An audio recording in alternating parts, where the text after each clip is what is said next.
కాంట్రాక్టర్లు, ఈఎస్సీలు కలిపి మొత్తంగా 4075 మంది కాంట్రాక్ట్ ఉద్యోగులు పనిచేస్తున్నారు. వీళ్ళంతా గత 8 ఏళ్లుగా అనేక కష్ట నష్టాలకు వచ్చి గ్రామీణ, పట్టణ ప్రజలకు సేవలు అందిస్తూనే ఉన్నారు. ప్రతిరోజు వేలాది మంది ప్రాణాలు కాపాడుతున్న ఉద్యోగులు ప్రభుత్వానికి, జీవీకే యాజమాన్యానికి, కార్మిక శాఖ అధికారులకు అనేక సార్లు సమస్యలు చెప్పుకున్నా పట్టించుకున్న దాఖలాలు లేవు. గతంలో ఇచ్చిన హామీలను సైతం యాజమాన్యం మర్చిపోయిందని చెప్పాలి. దీనికి తోడు రోడ్డు మీద కాలు చెల్లినట్లు వలసలోని వ్యవస్థలో 6 నెలల పాటు సభ్యులను నిషేధిస్తూ హెడ్ఫామ్లు ఇచ్చారు.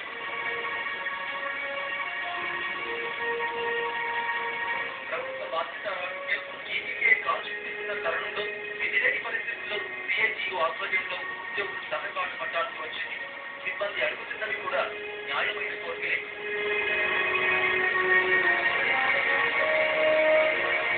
పైలట్లకు, ఈఎస్సీలకు ప్రస్తుతం 7,200 నుంచి 8,500 రూపాయల వేతనం జీవీకే చెల్లిస్తోంది.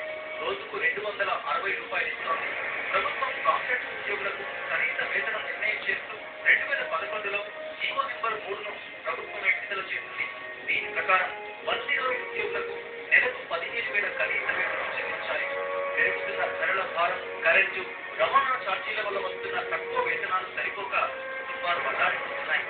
తమ కుటుంబాలు పొట్టబెట్టుకోవడానికి కనీస వేతనం నెలకు 15,000 ఇవ్వాలని డిమాండ్ చేయడంలో తప్పేం లేదు.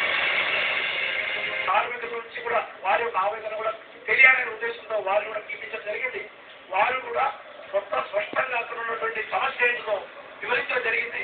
మేడం గారికి కూడా కొంతవరకు అర్థమై వారు కూడా మేనేజ్మెంట్ ఏదైతే వర్షం చెప్పారో అది కరెక్ట్ కాదనేటువంటి మానసికతతో వారు ఉన్నారని నాకు కూడా అనిపించింది. కాబట్టి ఇప్పటికి కూడా ఇప్పుడు మేడం గారు తమకు చట్టం ప్రకారం 8 గంటల పని విధానం అమలు చేయాలన్నది సిబ్బంది మరో డిమాండ్. సెలవులు లేకుండా అదనపు పని రుద్దుతూ ఉద్యోగులతో పెట్టి చేయిస్తోంది. ఈ పనికి చట్టం ప్రకారం రోజుకు 520 రూపాయలు చెల్లించాలి. సగం జీతం మాత్రమే చెల్లిస్తూ శ్రమ దోపిడీకి పాల్పడుతోంది. లేదా అదనంగా ఏదైనా పని చేస్తే 1 గంటకు 2 గంటల జీతం ఇవ్వాలంటే డబుల్ వేజ్ ఇవ్వాలని చెప్పేసి కూడా చట్టం చెప్తా ఉన్నది. కాబట్టి 12 గంటలు పనిచేస్తున్నారు, 8 గంటలకు జీతం ఇస్తున్నారు. మరి మిగతా 4 గంటల జీతాన్ని వాళ్ళు క్యాలిక్యులేషన్ చేసుకొని 8 గంటలకు డబుల్ ఇచ్చేసినా కూడా ఇంకో 5,000 రూపాయలు ఇవ్వాల్సి ఉంటుంది. అంటే 16,000 రూపాయలు చట్టం ప్రకారమే ఇవ్వాలి.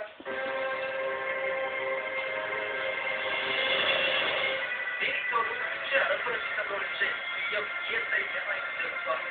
విధి నిర్వహణలో ప్రమాదం జరిగితే నష్టపరిహారం చెల్లించే పరిస్థితి లేదు. దీనికి తోడు న్యాయమైన హక్కులు, వేతనాల కోసం యాజమాన్యాన్ని ప్రశ్నించిన ఉద్యోగులను వేధింపులకు గురి చేసి ఇప్పటిదాకా 43 మందిని తొలగి చేసింది.